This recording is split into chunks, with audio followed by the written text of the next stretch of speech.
What's up guys? It's me, Kuya J.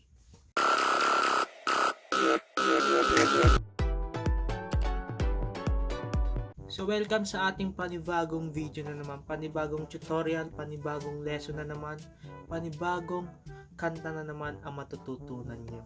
So ngayon, ang kanta natin ngayon ay Heartbreak Anniversary Cover by Skusta Clee. Gusto ko yung kay Skusta Clee kasi medyo swag siya. Yung style ng pagigit, yung style ng tune, yung rhythm. Mas gusto ko lang. Parang mas trip ko. So, pero ganun din yung chords niya. Ganun din yung chords ng isa. Pero iba nga lang yung rhythm niya. Ang gagawin natin is strumming tsaka plucking. So, may part ng strumming, may part ng plucking. So, mahirap i-explain pero ipapakita ko na lang sa inyo. Ito siya.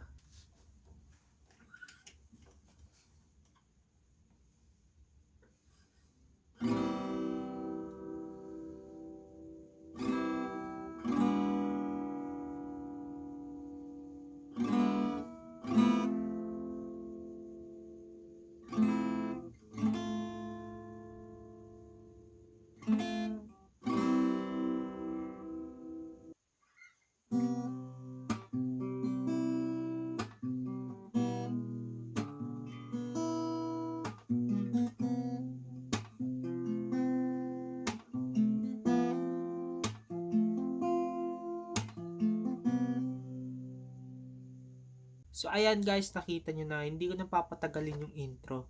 Dediretso na tayo sa tutorial. Pero bago ang lahat, wag nyong, please, wag nyo kakalimutan i-destroy yung like button na yan. Sirain nyo, parang pakyaw, pak. Sarap na pak. Yan, suntok-suntokin nyo lang yung like button. Destroy nyo lang yan ng i-destroy dahil yan ang tutulong sa atin. Yan din ang tutulong sa ibang mga tao na pumunta at bumisita sa ating channel at may matutunang bago sa paggigitara. O kaya yung mga taong walang interest sa paggigitara pero dahil sa nakita nila na madaming gustong matuto maggitara, parang nakukuha din natin yung loob nila. At di nyo lang alam, etong kantang to, baka bumalik yung jowa nyo dyan. Diba? So destroy nyo lang ng destroy yung like button. Please. So, anyways, let's go. So guys, first lesson natin, strumming. So, ang chords lang po niya ay apat lang. Apat lang po ang main chords niya. So, first chord niya ay C. Sa mga hindi alam kung ano yung C chord, punta kayo sa first video ko. Ituturo ko lahat ng main chords sa inyo. Sa mga baguhan. Sa mga may alam, ito, C.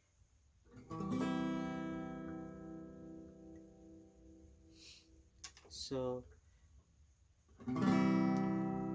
balloons are deflated. And then, E7. Ang E7 po ay E, pero instead of tatlo, tatanggalin mo yung third finger. Itong third finger, tatanggalin mo. Yan. So, ang matitira lang ay yung first finger mo mapupunta sa first fret, third string, at ang second finger mo mapupunta sa second fret, fifth string. So, ang tunog po niya ganito. Next po natin ay letter F. So, letter F ay yan. And then, D minor 7. So, ang D minor 7 ay etong first finger mo, dalawang pipindutin yung string. So, first finger mo, pipindutin ang first string tsaka second string ng first fret. So, ganyan po. Tapos, etong second finger mo, pipindutin ang third string, second fret. So, ganito siya. Ang tunog po niya ay ayan. So, isabay natin siya sa kanta. Ang first verse ay single lang. Single strum. Tapos, pag refrain na siya or tapos chorus, ano siya? Down, down, up, up, down, down, down, down, up, down, down. Ganon. Balloons are deflated. Guess they look lifeless like me. Miss you on your side of the bed.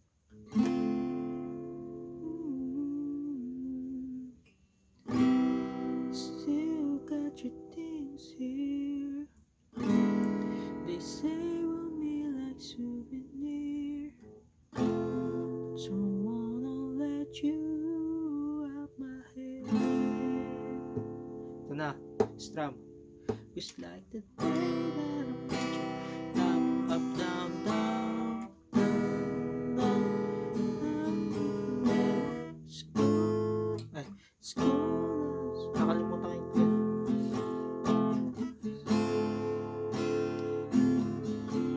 it's like the day that I met you.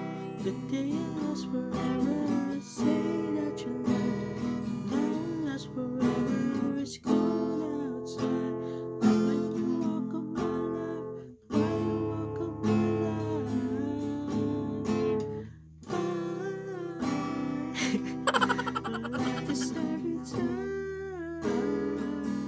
Natatawa tuloy ako.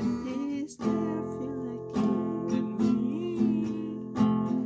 Happy anniversary.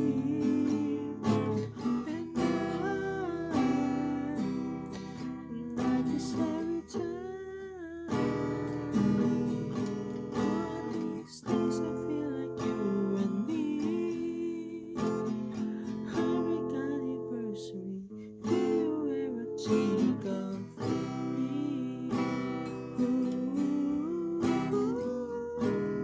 Skusta Clee. Tapos na natin strum. Next natin, plucking. So sa plucking, same chords pa rin.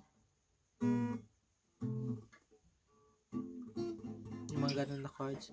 Pero itong kamay mong, itong pang plucking mo, 5th string, 3rd string, 4th string, 3rd string, 2nd string, 4th string, tsaka 5th string. Sabay. So, ulitin ko. 1st string, 2nd string, 3rd string, 5th string. So, tapos hammer nyo siya kung gusto nyo. Mas maganda pakinggan. So, game. Try natin. So, next natin, E. 7. So, ganun pa rin. 1st string, 2nd string, 3rd string, 5th string. Hammer. Ano? Yan. And then, F. So, ang F dito, instead na ganyan ang gagawin mo. Kasi hindi plucking siya, kaya hindi mo rin naman gagamitin to. So, ang mangyayari, itong first finger mo, ipupunta mo lang siya sa 2nd string, 1st fret. 2nd string, 1st fret, tapos itong tatlong to, ganun pa rin, F pa rin. So, ito lang ang gagalawin mo. So, itataas mo siya, pupunta mo siya sa 2nd string, 1st fret. So, ito, instead of 1st, 2nd, 3rd, 5th, ang mangyayari ay 2nd, 3rd, 4th, 5th. Gets nyo? So, tatanggalin natin yung 1st string, ililipat natin sa 2nd string, 3rd string, 4th string, 5th string. So, ganito makuha nyo tunog. Hammer ulit.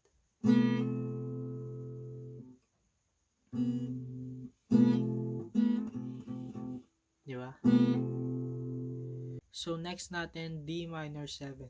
So, sa D minor 7, same chords, D minor 7, pero kasi ako hindi ko na tinatanggal siya.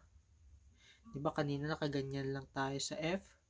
So, ang ginagawa ko lang, itong first finger ko, i-flat ko lang siyang ganyan. Bale, dalawang kamay na naman. Ay, Bale, dalawang string na naman ang pipindutin ko.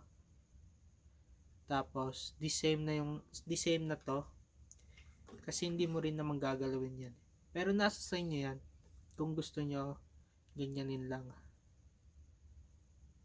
Pero sa akin kasi, pag ganun ko, gaganon ko na lang siya. Para hindi sayang yung oras. Kasi minsan mahirap mahirap siyang mag-transition. Kunyari ganyan.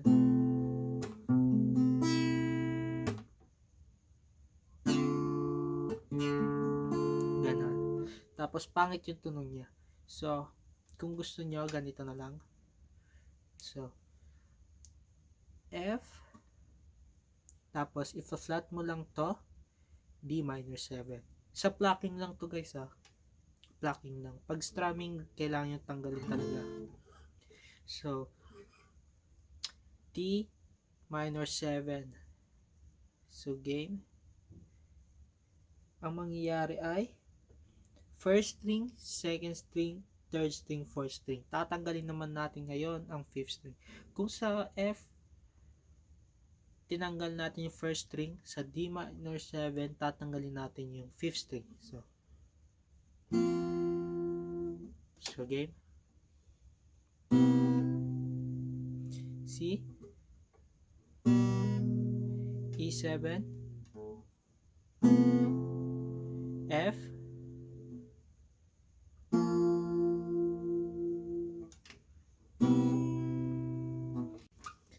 so guys, pagdating sa refrain, iba na yung rhythm niya.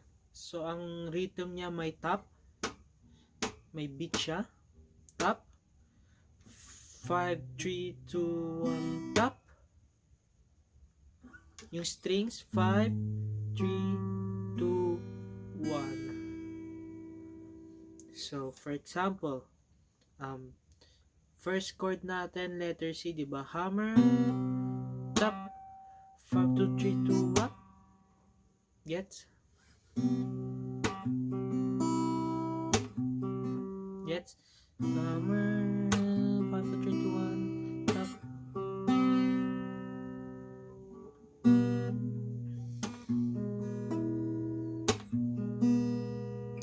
So, step, wag kayong madala. Mahirap siya sa tingin, pero madali lang siya. So, hammer, top, 5 string, third string, second string, first string, top, 5, 3, 2 again. Diba? So, 5 string, third string, second string, first string, top, 5 string, third string, second string. And then change chord. Hammer, top, 5 string, third string, second string, first string, top, 5 string, third string, second string, top. Then hammer, top, 5 string, fourth string, third string, 2 string, top, 5 string, 4 string, 2 string, top. And then D minor 7. Hammer, top, 4th string, 3rd string, 2nd string, 1st string, top, 4th string, 3rd string, 2nd string. So pag mabilis siya guys,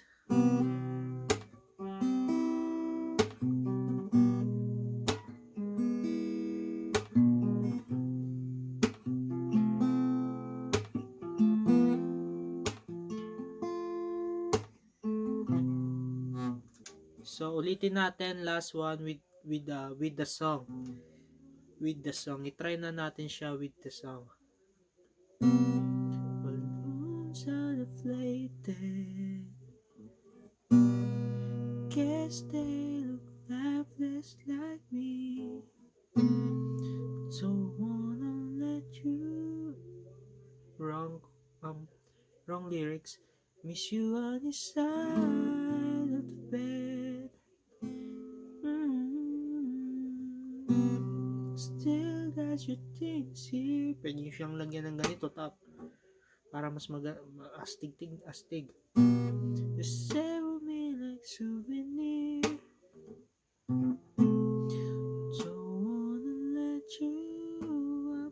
Just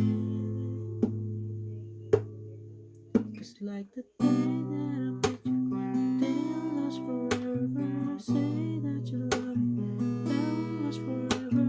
It's cold outside, and you walk on my life, and you walk on my life. Like a savage, stay, I feel like you and me. Happy anniversary.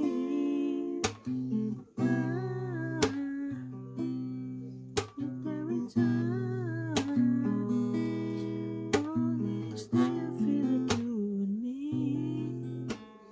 Happy anniversary. Ay, happy anniversary.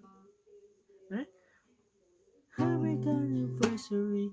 Do you ever think of me? Ooh. Mahirap kasi eh.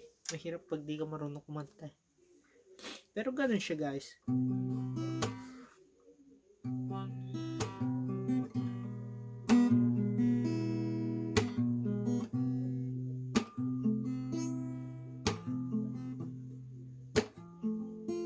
May taga-kanta kasi ako pag ganun eh. I hope marami na naman kayo natutunan sa ating bagong lesson na to. Sana magustuhan niyo siya. At kung merong man sa inyong heartbroken, perfect na perfect tong kantang to para sa inyo. Sa mga heartbroken pero hindi pa rin makamove on. Alam niyo yun? Malay niyo, di ba? Once na kinanta niyo to sa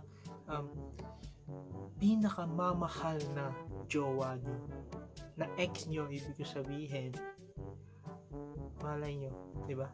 Kabalikat kayo. You never know. So, at least try lang ng try. Madami pang mga kanta ng Heartbreak. So, comment down below kung gusto nyo yung mga song, kung anong song gusto nyo, yung mga Heartbreak song, Harana song, joyful song, worship song, kaya din yan, worship song. So, nasa sa inyo yan. Comment lang kayo kung anong gusto nyo bago natin matutunan. Let's go.